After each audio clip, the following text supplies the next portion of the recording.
महाराष्ट्रातील प्रत्येक अपडेट जाणून घेण्यासाठी आजच मेट्रो रायगडच्या सोशल मीडिया प्लॅटफॉर्मला लाईक, फॉलो आणि सबस्क्राइब करा।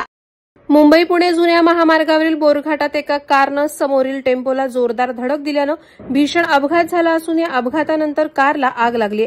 मुंबई पुणे जुन्या महामार्गाने औटी कुटुंब स्विफ्ट कार क्रमांक MH43 CP 2409 घेऊन आळेफाटा येथून घणसोलीकडे जात असताना ते बोरघाटातील नवीन पोलीस चौकीजवळ आले असता अवघड वळणावर चालकाचं कारवरील नियंत्रण सुटल्याने कारने समोरील टेम्पोला जोरदार धडक दिली। ही धडक इतकी जोरदार होती की तात्काळ कारला शॉर्ट सर्किटमुळे भीषण आग लागली।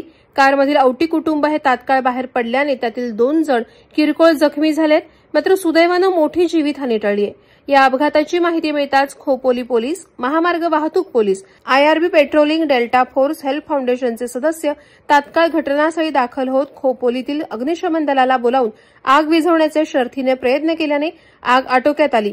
ही अपघातग्रस्त कार बाजूला घेऊन रस्ता वाहतुकीसाठी चालू करण्यात आला आहे। Subscribe now and press the bell icon. Never miss an update.